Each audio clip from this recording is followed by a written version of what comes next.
আসসালামু আলাইকুম, কেমন আছেন সবাই? আশা করি সবাই ভালো আছেন। এই যে আমার গায়ে যে শাড়িটা দেখতে পাচ্ছেন, এই শাড়িটা আমার আবেগ।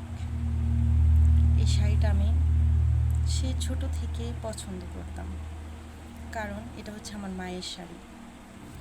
আমার মা, আমার মায়ের পছন্দ এত সুন্দর ছিল, কি বলবো। আমার মার বেশিরভাগই এই টাইপের শাড়ি ছিল। উনি যখন পরতো না, তখন তাকিয়ে দেখতাম আর বলতাম যে বড় হইলে শাড়িগুলো আমি পরবো। কথা হচ্ছে যে মা তো আমাদের ছেড়ে চলে গেছে, দুনিয়া ছেড়ে চলে গেছে, কিন্তু আমার মা রেখে যাওয়া এটাই আমার কাছে আছে। এটাও আমি অনেক খোঁজাখুঁজির পরে খুঁজে পাইছি। আমার বাবা মানে এমন জায়গায় গুছিয়ে রাখছে যে খুঁজেই পাইতেছিলাম না শাড়িটা। পাওয়ার পরে আমার অনেক খুশি লাগছে যে এই শাড়িটা হচ্ছে আমি ছোটো থেকেই পছন্দ করতাম। মার দেওয়া এটা আমার কাছে থাকলে আমার অনেক ভালো লাগবে, শান্তি লাগবে, তাই নিয়ে আসছি পরার জন্য। একদিনও পরি নাই। আসলে কি জানেন,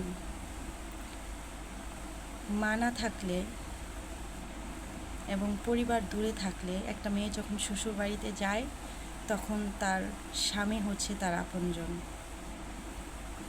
একজন স্বামী তার বাচ্চা, বউ বাচ্চার জন্য অনেক কিছু করার চেষ্টা করে, নিজে না কিনে বউ বাচ্চাদেরকে দেওয়ার চেষ্টা করে।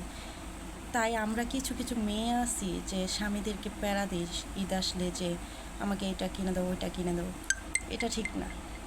কারণ ঈদ আসলে প্রত্যেকটা পুরুষের মুখের দিকে তাকাইলে বোঝা যাচ্ছে তারা কতটা চিন্তা করে যে বউ বাচ্চাদেরকে খুশি রাখার জন্য, বউ বাচ্চারা যা চায় তা দিয়ে দেওয়ার জন্য নিজে না কিনে বউ বাচ্চাদেরকে দেয়।